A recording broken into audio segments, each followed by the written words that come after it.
Estoy en línea con el diputado Marcos Castro, presidente de la mesa directiva del Congreso del Estado. Diputado, ¿cómo estás? Buenas noches. Muy bien, Iván, muchas gracias. Aquí saludándote al auditorio. Muchas gracias. Muchas gracias. Hoy hubo conferencias, entre otras de el presidente de la Jugocopo. Se habló acerca de las recomendaciones que yo digo, ya para que la Comisión Nacional de los Derechos Humanos de este país brinque y emita recomendaciones a un Congreso, ya tiene que estar muy cañón. ¿Por qué? Pues porque no es una comisión que se caracterice honestamente por estar atenta, vamos a ponerlo de esta manera, por estar emitiendo recomendaciones tan puntuales. Todo esto se desprende de el penoso episodio que se hace público de un podcast que, sirve de marco de referencia para que dos diputadas de esta legislatura se pitorreen de un segmento de la población masculina que, además de burlarse de ellos, cometer errores elementales en el trato hacia sus personas, que también lo hacen con un número importantísimo de votantes. Es la base de Morena. O sea, se están pitorreando de los que votan por ellos y por ellas. Pero déjame preguntarte sobre las recomendaciones de la Comisión Nacional de los Derechos Humanos, Marcos. ¿Qué aprecias tú de esto? Porque analizándolo a fondo y con mucha seriedad, me parece que es muy complicado decirle a un diputado o a una diputada qué puede y qué no puede decir. ¿Se pueden exceder? Sí, pero es una libertad de expresión elemental. ¿Cómo lo ven ustedes, Marcos? Pues primero agradeciendo el espacio, Iván. Me parece que es muy importante que el auditorio pueda tener este contexto de lo que está pasando. Me parece además, y yo iniciaría con este comentario, que quienes tienen un mejor juicio son los ciudadanos. Nosotros tenemos una serie de opiniones en lo particular, incluso como grupo legislativo. Por supuesto, lamentamos el hecho de estas declaraciones. Yo quisiera hacerte un paréntesis, Iván. A mí me tocó ser hace varios años coordinador de lo que era 70 y más en el Estado, en este programa que inició justamente con el gobierno federal. Y una de las cosas que nos dimos cuenta, que aprendimos y que además después exaltamos mucho, fue el respeto a todos aquellos que han construido este país, que han trabajado, que han aportado un esfuerzo y que en este sistema pues lo que hace es regresarles un poco de todo lo que le ha dado al país, y no solamente en esta parte institucional. La parte humana nos parece que es lo más respetable que tenemos en términos generales, porque son generaciones que han venido trabajando, formando familias, y nos parece que eso merece todo nuestro respeto. Cierro el paréntesis, si me lo permites, y luego diría que como grupo legislativo, por supuesto que no estamos de acuerdo. Nosotros, en lo particular, lo que hemos dicho es los abuelitos, los mayores, incluso los mayores de 40 años merecen todo nuestro respeto, toda la ciudadanía. Me parece que ahí es en donde yo haría el primer planteamiento, Iván.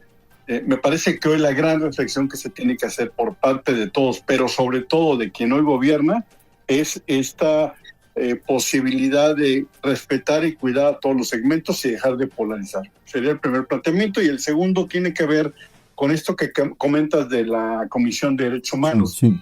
Yo tendría dos aseveraciones. Una es, por supuesto que no se puede limitar, porque además está en ley el tema de las recomendaciones. Creo que más bien Morena tendría que llamar la atención, como entiendo que ya lo hizo, y tener un procedimiento sobre este tipo de casos.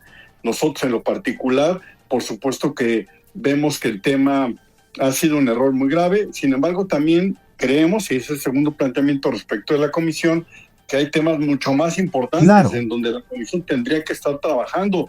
Digo, ahí está el caso de las madres buscadoras, ¿no? Todos estos casos que hemos estado hablando, ¿dónde está la Comisión Nacional de Derechos Humanos? No puede ser un instrumento que solamente se dedique a detener o tratar de detener estos excesos que han tenido en el ejercicio del poder. Me parece muy complicado y por eso creo que es algo relevante. Y el tercer planteamiento, si me lo permites, Iván, es nosotros como legisladores estamos obligados a trabajar. Tenemos, por supuesto, esta obligación porque somos servidores públicos, estamos ahí con una representación social, ciudadana, y por lo tanto tenemos que cuidar mucho esta parte. Y nosotros sabemos que quienes hacen el mejor juicio, quienes definirán a quienes castigan o a quienes premian, serán los ciudadanos. Y por eso también entendemos que nuestra labor legislativa, que por cierto para este siguiente mes se iniciarán los informes de cada diputado.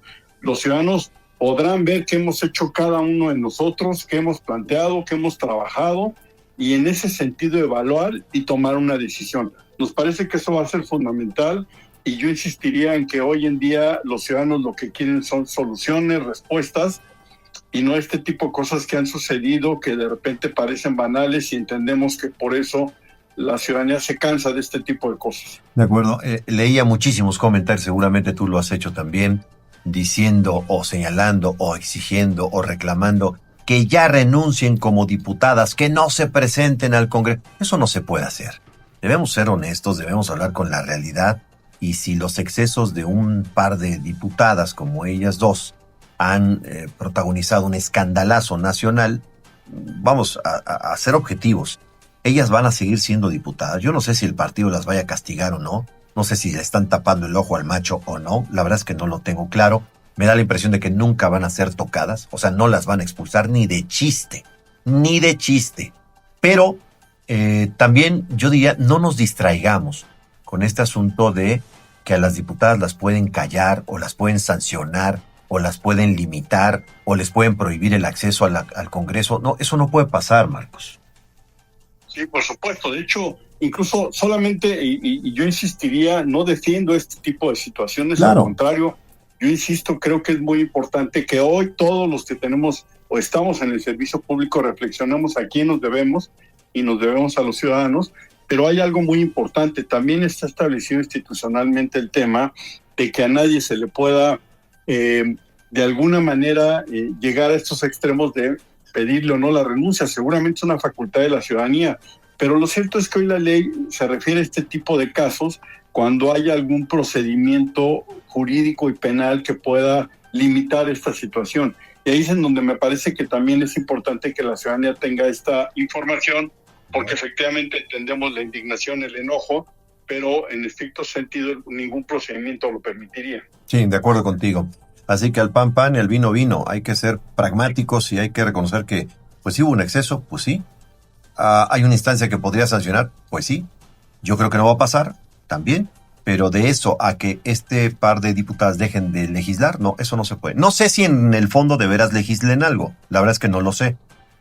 Voy a preguntar concretamente el caso y la productividad de cada una de ellas, que es público, además, no hace falta investigar tanto. Pero de que pueden y deben seguir siendo legisladoras es un derecho constitucional ganado en las urnas. Un comentario final como diputado, Marcos. Bueno, nosotros vamos a seguir trabajando. Estamos muy conscientes de esta realidad, de esta situación que está sucediendo. En lo particular, incluso todo lo que tenga que ver con alguna solicitud formal, lo que hace un servidor como presidente de la mesa directiva es canalizarlo, que se cuide el procedimiento establecido, y si hay alguna solicitud que se canalice a la instancia correspondiente. Vamos a seguir trabajando en ese sentido e invitar a la ciudadanía a que esté muy al pendiente de todo lo que hacemos todos los diputados en el Congreso, no solamente local, sino federal, porque es un derecho de la ciudadanía y nosotros estamos obligados a atender, a entender y a vivir y ofrecer respuestas y soluciones a los ciudadanos. Vamos a seguir trabajando en ese sentido nosotros y, por supuesto, reiterar que estamos a la disposición de la ciudadanía para lo que se ofrezca. Muchas gracias por platicar con nosotros, Marcos Castro, esta tarde, presidente de la mesa directiva del Congreso del Estado. Y evidentemente el trabajo legislativo hay que empezar a realizarlo con mucho más lupa o tal vez con microscopio. Gracias, Marcos. Gracias a ti, Iván. Un saludo a todo el auditorio. Gracias. Hasta pronto, gracias. Muy buenas tardes.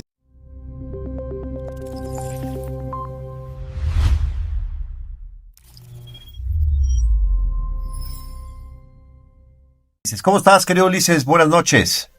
Buenas noches, muy bien, muchas gracias. Cuéntanos, por favor. Bueno, pues para hacerles una cordial invitación a todos tus radioescuchas para asistir a la Feria Internacional de Cómics de la UAP el próximo 14, 15 y 16 de agosto. Ya estamos a un par de días prácticamente. Pues danos referencia puntual, si eres tan gentil, Ulises. ¿Cuándo? ¿Dónde? ¿A qué hora? Claro, mira, es el 14, 15 y 16 de agosto en el Complejo Cultural Universitario. Vamos a tener presentaciones editoriales, actividades artísticas, más de 101 autores nacionales e internacionales, área de expositores, cosplay, activaciones, concursos gamer, encuentros con creadores nacionales, concursos de cosplay y K-pop, concursos de doblaje, un concierto de la Orquesta Sinfónica, muestras de cortometrajes, y también entre los invitados vamos a tener a grandes talentos de doblaje: Gerardo Reñero, Mario Arbizu, Cristina Hernández. Ya, de acuerdo. ¿Esta es la edición número cuál? Ya estamos en la 12ª edición. Sí. ¿Cuánta gente esperan, Ulises? 13,000 asistentes es lo que estamos estimando, poquito más. Bueno, cuéntame, por favor. Estamos hablando de una biblioteca de cómic en la Biblioteca Central de la Benemérito Autónoma, o sea, la Comiteca, ¿no? Así es, el evento se origina derivado de las actividades que tenemos en la Biblioteca Central Universitaria, en particular en la Comicteca. Realizamos un encuentro de autores de cómic dentro de la Biblioteca Central. El evento gustó mucho y año con año fue creciendo hasta que el evento se escaló a una feria internacional de cómics que se realiza actualmente en el Complejo Cultural Universitario. Entonces, manejamos una preventa actualmente con una cuota de recuperación de 80 pesos. Exacto. Entre los invitados que vamos a tener, para aquellos que son fanáticos de Marvel, vamos a contar con Jan Basaldúa, que es una artista exclusiva de Marvel, que ha estado en varios cómics de Spider-Man, así como también Rulo Valdés, que dibujó una portada especial de Spider-Man donde está columpiándose junto a la Diana Cazadora. Okay. Exactamente. Vamos a tener a Bernardo Fernández, que es el autor nacional que fue seleccionado para hacer un cómic sobre Superman. Bueno, pues entonces, por lo poco que hemos podido platicar en esta tarde, espero que sea más, evidentemente, al cabo de los días. Esto creo que será sin duda la mejor exposición o la mejor, bueno, pues evidentemente feria en lo que se refiere a estos 12 años. No sé si coincidas, Ulises. Sí, en efecto, incluso vamos a tener a Pablo Guerra, que es un autor colombiano, ganador del Manga Award, que es un premio internacional creado en Japón, enfocado en manga. Y también a Mark Russell, que es un autor norteamericano, ganador del premio Eisner, que es algo así como el Oscar en los cómics. Como te comento, vamos a tener a más de 100 autores, no solamente tiendas que vendan cómics, sino a los creadores en el evento, así como, te digo, una gran diversidad de actividades para toda la familia, ¿no? Bueno, pues son 13,000 espectadores, 13,000 asistentes que, bueno, pues estarán deleitándose. ¿Me repites las fechas, por favor, Ulises Vázquez? Sí, claro, es el 14, 15 y 16 de agosto en el Complejo Cultural Universitario. Pueden encontrar el programa en la página ficomics.wap.mx y en redes sociales como ficomicswap. Muy bien. Ulises Vázquez, te deseo un gran éxito, no solo a ti, sino a la Benemérita, claro, a toda la gente, todo tu equipo.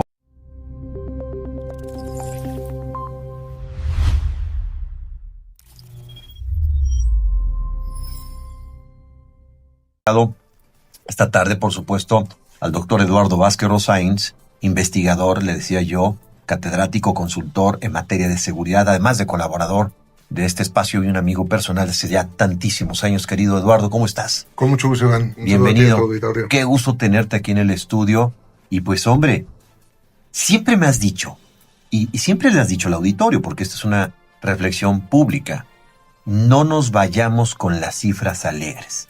Hay que hacer un trabajo de investigación, un trabajo de compulsa, hay que ser meticulosos, hay que ser celosos de los datos reales. ¿Qué opinas de esto que ha informado el gobierno federal hoy? Pero definitivamente la estrategia de seguridad interior del país cambió radicalmente a la llegada del equipo de trabajo del secretario Omar García y se están dando resultados extraordinarios. Cuando hablas de cifras, en materia de seguridad hay que ser cautelosos porque hay distintas variables. Una de estas es la cifra negra. México tiene un 98% de cifra negra. La contabilidad que tú ves de delitos, en lo general, hablemos de delitos de alto impacto, que claro, no están definidos, pero delitos en lo general. te habla de los delitos denunciados, que tienen un acta de Ministerio Público, que están registradas y que los fiscales estatales le reportan al Secretariado Ejecutivo. Es la cadena. Es la cadena. Correcto. El fiscal estatal lo genera, hace su informe y lo dispara al secretariado y es lo que el secretariado informa. Entonces, si hay un manejo de información a nivel de fiscalías, el secretariado usa la información que de ahí le llega. Oficial. Es correcto, pero la cifra negra es la que el secretariado no ve, la puede estimar con distintos mecanismos, entre otros la encuesta de seguridad urbana que hace el INEGI, pero la cifra negra sigue estando ahí. Y si estás hablando que es aproximadamente un 98% de delitos no denunciados, entonces brutal, el valor brutal. real de la estadística que tú estás conociendo es del 2%. Ahora, el homicidio se utiliza como un parámetro que en los ejercicios estatales normalmente tiene un casi 100% de denuncia. O sea, el margen de cifra negra del delito de homicidio es casi cero. Es pequeñito, sí. En condiciones de gobernabilidad total. Y ahí es donde entran los Ahí es peros. donde entran los peros. Hay lugares del territorio mexicano donde la autoridad no ingresa, donde todos los días fallecen sicarios, donde todos los días hay enfrentamientos, donde hay cuerpos a los cuales ir a Sí, levantar, la cifra hacer las negra. diligencias. De acuerdo. Y esas cifras, uno, no llegan a tiempo, y cuando llegan alimentan la cifra del día en que se registró. Pero pues un homicidio que se cometió hace 3 meses. Entonces, la estadística de Muy homicidio engañosa. tiene, ese es el peligro de los números. Ahora, yo siempre he sido muy cauteloso y en varios foros nacionales e internacionales he mencionado el cuidado que hay que manejar cuando la cifra de homicidio violento y de acciones violentas extremas disminuye tan drásticamente.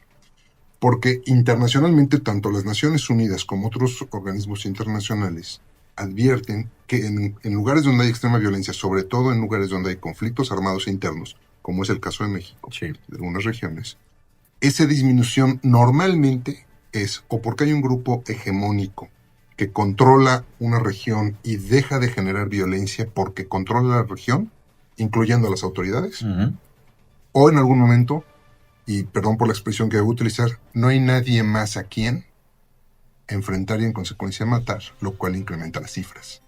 Entonces esto tiene que mantenerse en una cifra que haga tendencia. La muestra que utiliza el secretario ejecutivo, que sin lugar a dudas refleja un ejercicio positivo de trabajo en materia de seguridad interior, todavía no cumple los parámetros internacionales para asegurar que esa tendencia es sostenible. Porque tú mañana puedes tener un enfrentamiento de repente en Michoacán Convulso, donde hay sí, 40 sí. muertos. Jalisco, de Y acuerdo. entonces tienes un pico y entonces las La palmas tendencia se rompió. Es correcto. Correcto. Las palmas que tuviste ayer, pues hoy no, las no son válidas y hoy. está sucediendo. Precisamente el fin de semana le dio una entrevista a Reforma donde hablábamos de ataques a infraestructura civil como las canchas de fútbol. En estos últimos 4 días ha habido 3 ataques en canchas de fútbol, Absolutamente. con heridos y correcto. muertos. Así es. En lugares donde no sucede, que son objetivos blandos que la policía municipal, los alcaldes nos pueden proteger.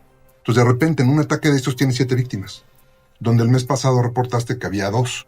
Entonces tu pico... O había cero. o había ¿no? 0. Claro. Entonces, las cifras hay que ser muy cautelosas, hay que decirlo, el esfuerzo es real. El secretario Harfuch tiene una estrategia que creo que está funcionando bastante bien en materia de seguridad pública, que ojo, la seguridad pública es un concepto administrativo. La seguridad nacional es un concepto estratégico. Y quien provoca los problemas de extrema violencia en este país de seguridad pública son riesgos de seguridad nacional. En consecuencia, el solamente combatir el crimen en lo urbano, sin afectar todo el ecosistema que permite que ese crimen exista, o sea, la vinculación política, el lavado de dinero, la conexión internacional, todo lo que provoca que el crimen sea lo que es, lamentablemente Sí, sí, en cualquier momento te puede Es una alterar mesa, estos números. es una mesa no de 4 patas, Es sino correcto. de 3 Es patas y correcto. una de ellas es endeble. Entonces, sin duda el secretario está haciendo un trabajo. Creo que uno de los grandes logros que garantiza que esas cifras sean atractivas es que tienen un buen control de la Ciudad de México. Uno de los grandes logros del secretario Harfuch es que tiene al secretario Pablo Vázquez en la Ciudad de México, que tiene contenida la estadística, porque además el secretario Harfuch fue secretario ahí. Conoce bien. Entonces conocen muy bien a la policía, pero también a la policía de investigación, que es fiscal. Que de nada sirve una estrategia de seguridad si no investigas el delito que se comete. El problema está en Michoacán, el problema está en Sinaloa, el problema está en Veracruz, está en Puebla. Tú no ves el delito disparado en la ciudad, pero el interior del estado tiene casos terribles de delincuencia organizada. Tabasco, Chiapas, ¿no? lugares del país como Baja California, donde tienes de repente grandes picos, que ojalá esa estrategia metropolitana que tiene el secretario permee a nivel nacional. Por ahí es donde tienes la debilidad institucional por múltiples factores. Y la otra es que si el despliegue de la Guardia Nacional empieza a tener efectos, pero no se va a consolidar en lo inmediato. La Guardia Nacional está en una curva de al menos 10 años para consolidarse como una fuerza de seguridad pública instalada permanente. Apenas lleva 6, 7 años de creada. Entonces está en ese avance y está costando trabajo. Pero creo que son avances, sin duda que hay que aplaudir. No se trata de ninguna manera de soslayar el trabajo. Al contrario, me parece que este no es el mismo México de hace 6 años, Eduardo. Absolutamente. O sea, hace 6 años esta política de abrazos suena ridículo, pero, y es más, suena repetitivo. Ahora no balazos, es una anomalía histórica. Es un agravio histórico en este país. Correcto. Este país nunca había vivido el escenario que se vivió hace 6 años. En ningún escenario, en ningún gobierno que yo recuerde.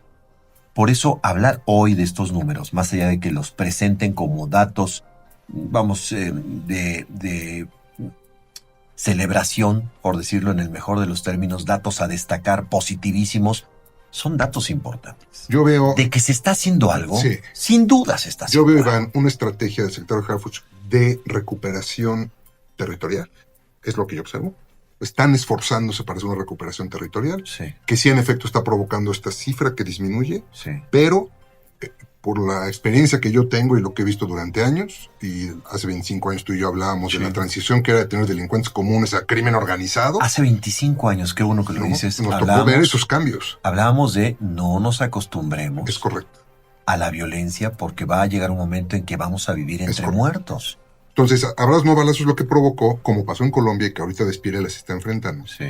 el control territorial de los grupos criminales. Que esa es la bronca hoy. Y el secretario Harfuch en su estrategia hoy, con lo que tiene, Sí, está tratando de recuperar está tratando de hacer terrenos. recuperación territorial. Bueno, el golpe Es que lo se que da, vemos. el golpe que se da en Michoacán. Es correcto. Eso me parece que es sintomático, 150%. Pero el crimen se adapta. Sí, y se mueve rápido. Es correcto. Entonces, sin duda, Iván, tu programa es un ejemplo de análisis de esto y la información seguirá llegando. Solamente si yo considero, y sobre todo a los alcaldes que nos estén escuchando en este momento, que nos lean una síntesis, no se confíen. El tema es de gobiernos locales, cabe aclarar, porque es fuero común lo que normalmente sucede y sucede en las ciudades. Entonces, y sí, los fiscales suman los números, pero al final este es un tema de seguridad pública que baja al nivel más bajo de la administración pública, que son los municipios. Ahí es donde tienen que tomar medidas para poder enfrentar esto que estamos hoy observando. Le puedo hacer un adelanto de información en breve, en unos días más o en unas horas más. En Puebla va a haber un anuncio muy importante por eso que tú acabas de referir. Los presidentes municipales no se deben ni confiar ni tampoco comprometer, mucho menos entregar. Viene un anuncio muy importante en el que el tema de la seguridad y el tema de la justicia va a tocar a varios de estos presidentes. Si tú te vinculas con la delincuencia organizada, siendo político, siendo alcalde, siendo gobernador, siendo empresario, van a ir por ti y te van a encontrar. Inevitable, Absolutamente. ¿Por qué? Porque ahora estás vinculándote con estás organizaciones terroristas internacionales. Mucho más expuesto, claro. Hay 10 organizaciones FTOs clasificadas por los americanos. Hoy cualquier vinculación criminal del nivel o orden de gobierno que sea, es altamente probable que esté vinculada. Que te creas o te sientas. Por si tú eres un proveedor vinculado con una organización delictiva que le vende al alcalde pavimento para arreglar una calle y estás monitoreado por OFAC o por la DEA o por cualquier organismo internacional, van a ir por ti. Siendo el alcalde en un tercer nivel del riesgo. Entonces, los que son corruptos que nos estén escuchando, aguas. Porque la estrategia del sector Harfuch está funcionando. Hay una operación Enjambre que es real, que está pegando en todo el país, pero que además tiene una redundancia en Estados Unidos y con socios estratégicos de México. Cabe aclarar que hay muchas empresas norteamericanas y canadienses que están en el marco del TEMEC, instaladas en Puebla, instaladas en todo el territorio, que se ven afectadas por estos asuntos. Bueno, y por último yo añadiría a tu análisis, como siempre bien certero, Eduardo, una vez más cito al titular de la DEA, cuando hace mención de la vinculación del trabajo de la coordinación con Omar García Harfuch, también dice, vamos a ir no solo por los precursores de la violencia, sino por los patrocinadores y los socios. Y no se limita a que te quiten la visa. No, este no es, sí, claro. Es mucho más que eso. Es mucho más que eso y no es, pues yo ya no voy a Estados Unidos y ya. No. Esto es un asunto de vinculación con el terrorismo internacional. De acuerdo. Eduardo Vázquez, son las 19:29. Yo te quiero apreciar, además te quiero felicitar por tu trayectoria, por tu trabajo, por tu seriedad, por tu investigación.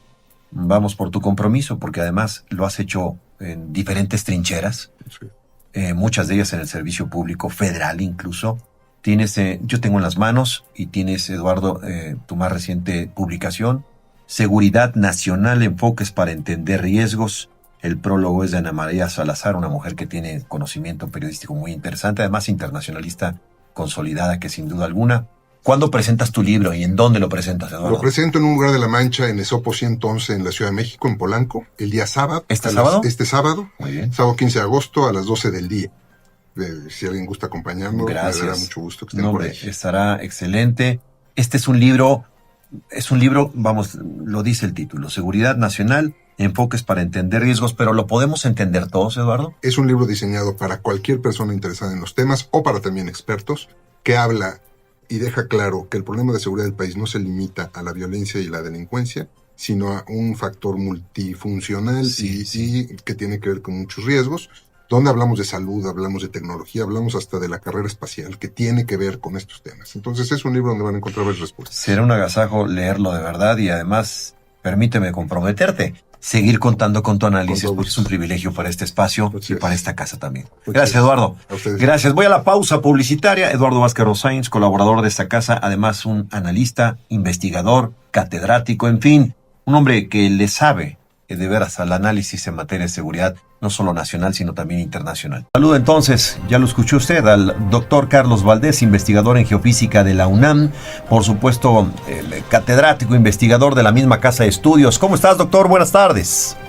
¿Qué tal? Buenas tardes, Iván. Buenas tardes a tu público. Bienvenido, muchas gracias, doctor. ¿Está asociado un terremoto con otro? Hablo de los dos más recientes eventos del continente americano. Y la respuesta es no. Yo sé que la lógica, y cuando lo vemos los dos tan cerca en países uno al lado de otro, Venezuela y Colombia, con magnitudes similares, pero la respuesta es no. Cada uno de ellos está en porciones diferentes de la placa sudamericana. El sismo de Venezuela tuvo que ver con el roce de la placa sudamericana con la placa del Caribe hacia el norte, y el sismo de Colombia también está en la placa sudamericana, sí. Pero interactúa con la placa de Nazca, que viene de la parte del Pacífico, y es la responsable del sismo que ocurrió el día 10. Entonces, a pesar de que sean estas coincidencias, cercanía, países uno al lado de otro y magnitudes similares, la respuesta es no. Son mecanismos diferentes. Sí son zonas sísmicas activas, han ocurrido sismos similares. Por ejemplo, la gente no lo ubica o no lo conoce, pero Colombia ha sido responsable de sismos hasta de magnitud 8.8 en la costa Pacífico. Entonces, son países, al igual que Venezuela, sismos importantes, son países en donde han ocurrido estos eventos y seguirán ocurriendo, desafortunadamente. Y pues sí. Lo que tenemos que hacer es estar preparados y prevenidos y mejorar, por supuesto, la capacidad de nuestras construcciones, como lo estamos viendo pues las imágenes que son dolorosas e impresionantes, ¿no? El ver estos edificios y estos daños tan severos. De acuerdo. Ahora, la magnitud de las que estamos hablando, que son muy parecidas, por cierto, ¿deberían provocar este tipo y esta dimensión de daños, doctor? Sé que no eres un experto en construcción, pero eso nos preguntamos todos. Estamos ante, pues una circunstancia que desnuda potenciales eventos de corrupción o potenciales eventos de descuido. Es un asunto de falta de cultura. ¿Por qué nos está pasando esto en esa región del mundo, como especie humana, claro? ¿Y por qué vemos, edificios que se desploman como si fueran naipes? En efecto, una de las cosas que hemos retado en la naturaleza al hacer estas construcciones altas que vemos desplomarse literalmente con los videos en ambos países, nos indican que las técnicas constructivas no se llevan a cabo precisamente de una manera correcta. Existen reglamentos en ambos países, uno de los problemas es cuándo surge ese reglamento y cuándo entra en vigor.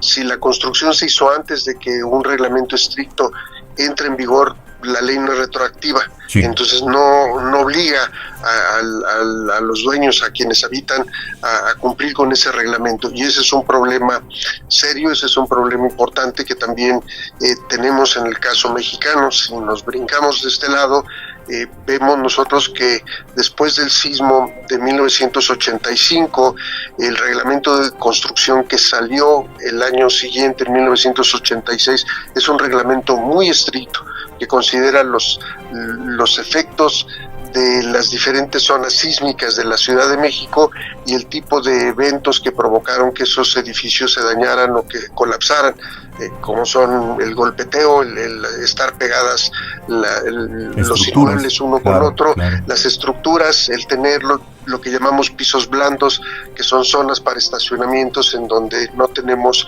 muros de carga y entonces se vuelve un piso débil, o los tenemos como accesorias o como tiendas, y esto debilita esas estructuras con el peso del edificio arriba.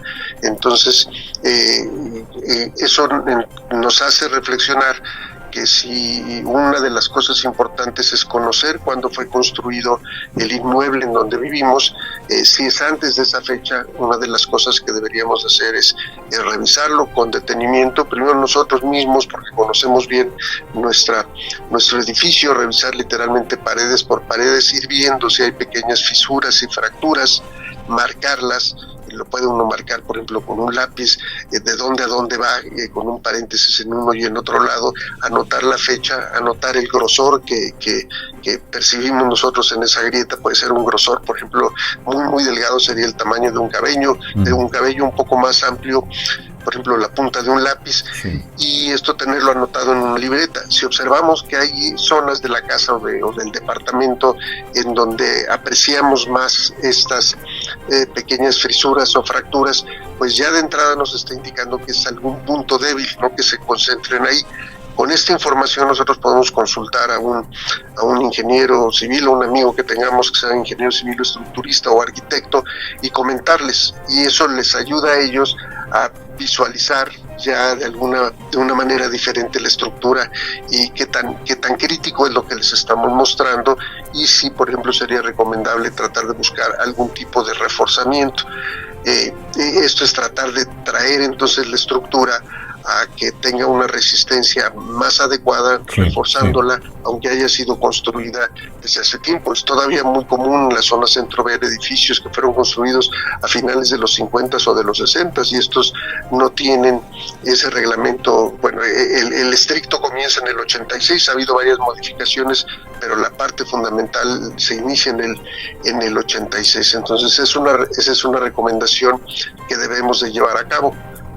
Cuando observamos nosotros algunas de las fotografías e imágenes con tanto detalle de las estructuras dañadas o colapsadas en Venezuela y ahora en Colombia, pues podemos ver ahí la cantidad de acero que no era adecuada, el tipo de refuerzos. Entonces comienza uno a ver de alguna manera, es una investigación forénsica hecha a distancia, porque esos edificios pues no cumplieron con los requisitos necesarios para llamarlos una estructura segura o saludable, ¿no? Doctor Carlos Valdés, nosotros en nuestro país compartimos a lo largo evidentemente del territorio, pero también del continente, compartimos alguna placa que esté conectada con estas dos regiones de Sudamérica, es decir, el famoso anillo de fuego. Nosotros, el país principalmente está sobre la placa norteamericana,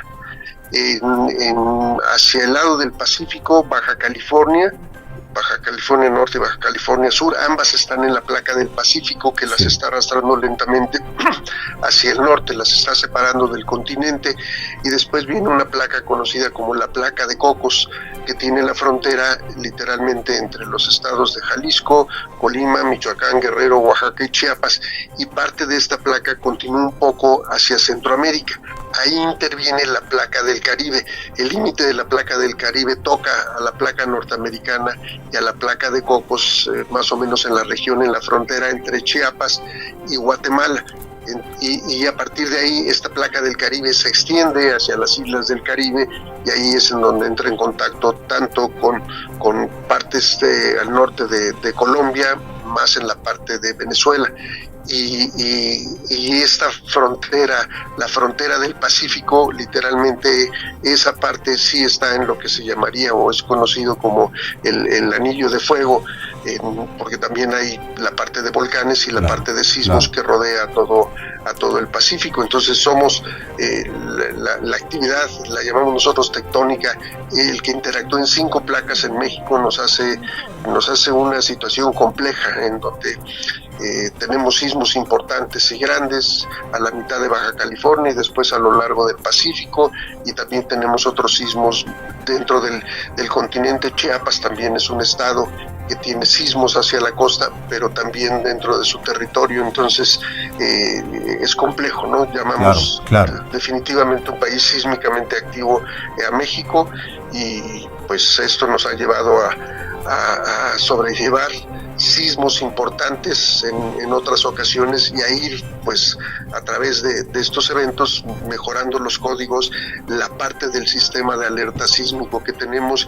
No más de 10 países en el mundo tienen un sistema de alerta sísmico, y México fue uno de los primeros. Entonces esa es una ventaja, aunque tiene sus limitaciones, porque si el sismo está muy cerca, como o literalmente debajo, como en el caso del sismo de Colombia, es muy difícil el poder aventajarlo y tener un aviso de algunos segundos, porque al mismo tiempo que llegan las ondas sísmicas de la profundidad hacia la superficie, son detectadas por los sensores que van a habilitar una alerta sísmica, pero al mismo tiempo ya está llegando el movimiento a la gente. Esto sería lo que nos pasó de septiembre del 2017, aquí en Puebla. Empezó el sismo de una manera intensa, fuerte, y a los pocos segundos, alrededor de unos 9 segundos, comenzó a sonar la alerta sísmica. O sea, no lo pudo aventajar porque fue un sismo cercano y profundo, similar a lo que estamos observando en Colombia. De acuerdo. Doctor, esto que pasó en Venezuela, esto que pasa en Colombia, nos debe poner particularmente en alerta. La pregunta es puntual de la audiencia. ¿Existe la posibilidad de que esto sea un anuncio para posibles eventos en México? No necesariamente porque tenga una conexión. Yo lo vería más como una reflexión. Recordemos como hubo pocos, más bien no hubo daños, sino simplemente fuertemente sentido. Nosotros iniciamos este año el 2 de enero, al 10 minutos antes de las 8 de la mañana, con un sismo importante en la costa de Guerrero, en San Marcos, pegado a Acapulco. Entonces ya hemos tenido, después también tuvimos un evento en Chiapas. No han sido de la magnitud de Chiapas, y fue ya un poco más fuerte, de 7.2, 7.3, pero como estaba un poco más afuera, no tuvo mayores consecuencias en ese sentido. Entonces somos un país sísmicamente activo, y lo que yo diría es que en realidad estos eventos en Venezuela y en Colombia lo que deben de servir es como un recordatorio de que nosotros también vivimos en un país sísmicamente activo. No porque llegue septiembre tiembla puede temblar todos los meses, como ya lo hemos mencionado, el sismo reciente de Chiapas y el sismo de enero. También hemos tenido una situación importante en el caso de Colombia, es que el presidente entrante tomó posesión el viernes pasado, el 7 de agosto, entonces entra en funciones apenas, y le toca un evento sísmico importante y cambia un poco la visión de su gobierno. Nosotros tuvimos algo semejante hace muchos años, cuando Madero entró a la Ciudad de México triunfante el 7 de junio de 1911, hubo un sismo de magnitud 7.8. Entonces, cuando vemos a la historia hemos visto ciertas cosas. Cuando hablábamos ahora de los sismos de Venezuela, que había sido un doblete por la cercanía de estos sismos. Nosotros también tuvimos un doblete sísmico en la zona de Ometepec, otra vez en Guerrero, el 7 de junio de 1982, con unos sismos separados 4 horas en la mañana, uno de 6.9 y después otro de 7. Entonces ya hemos pasado por situaciones similares, pero siguen siendo... sigue habiendo un espacio para mejorar, ¿no? Debemos de poner atención. Una sugerencia importante es el simulacro que vamos a tener el 19 de septiembre. Correcto. Se establece una hipótesis en donde se propone un sismo que es el que detona la alerta sísmica. Muy curiosamente, el sismo que se está proponiendo es un sismo en Tehuantepec, en el estado de Puebla, con una profundidad de 60 kilómetros, ya es considerado un sismo profundo, y curiosamente con una magnitud de 7.4. Un evento similar ocurrió ya en ese lugar en 1999 con un sismo de magnitud 7 que provocó daños importantes en el estado de Puebla y cercanos a la ciudad de Puebla, en muchas edificaciones coloniales y de iglesias. Fue fuertemente sentido en la Ciudad de México. Este sismo fue alrededor de las 3:15 de la tarde. Entonces, el aumentar un poco la magnitud nos acerca, curiosamente, al evento que acaba de ocurrir en Colombia, en donde son eventos por la profundidad, son sentidos ampliamente y son sentidos con mucha intensidad, con mucha fuerza en la zona epicentral. Entonces, vale la pena reflexionar cómo reaccionaríamos ante un evento sísmico de esta naturaleza. Muy bien. La alerta sísmica no funcionaría muy bien cercana al epicentro, pero sí alcanzaría a funcionar, por ejemplo, para el caso de la Ciudad de México, con unos cuantos segundos de anticipación. Pues estaremos atentos. Doctor, yo te valoro, de verdad, lo digo muy, muy, muy en serio, tu tiempo, la amplia explicación, detallada explicación que nos propones, que nos dejas esta tarde y que nos ayuda a comprender más, una vez más, nos ayuda a recordar dónde estamos viviendo y que estos sismos no son ajenos de ninguna manera y no podemos verlos como hechos aislados. No, pues muchas gracias por tus comentarios, y esto es parte de lo que tenemos como obligación de hacerlo también como una... Así es. Gracias, doctor. Te mando un fuerte abrazo en la Ciudad de México. Hasta pronto, gracias, Carlos. Iván, un saludo. Gracias, luego. Carlos Valdés, investigador en geofísica de la Universidad Nacional Autónoma de México.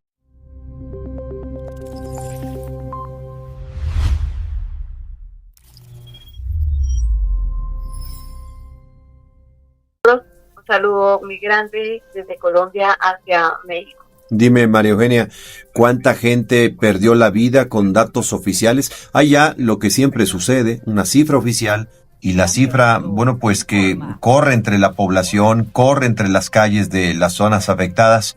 Se habla de cientos de muertos. Usted se reconoce, el gobierno reconoce no más de 260 hasta esta noche, ¿correcto?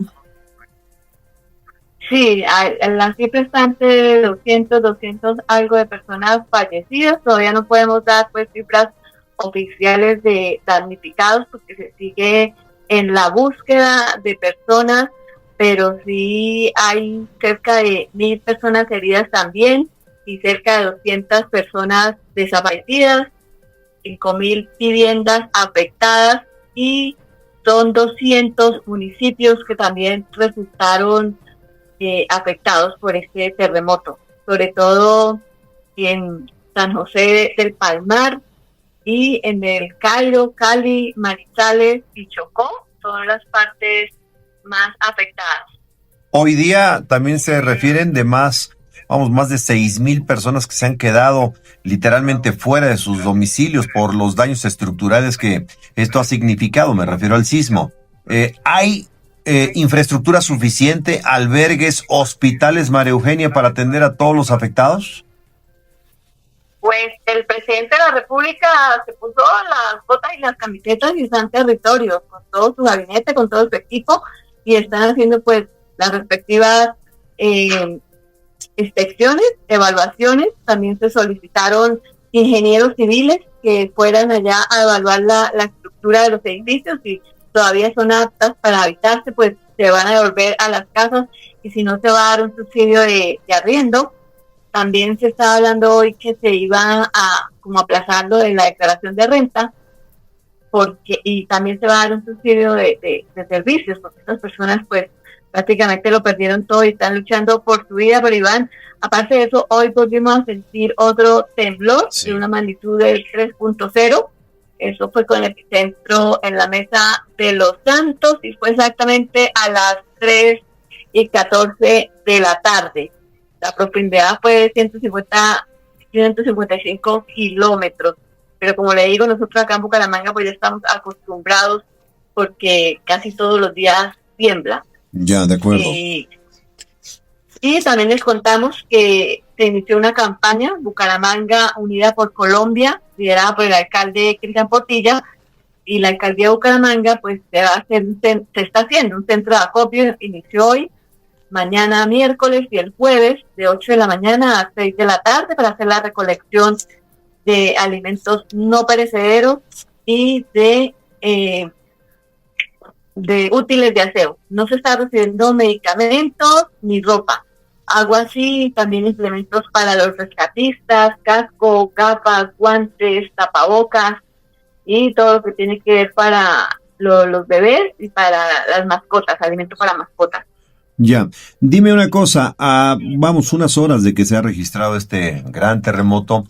¿En Colombia se siente el alivio o se siente el apoyo, la solidaridad del mundo, o sea, de los países más cercanos, evidentemente Venezuela, en fin, pero la solidaridad de, por ejemplo, potencias del continente, María Eugenia, o todavía no se siente ello?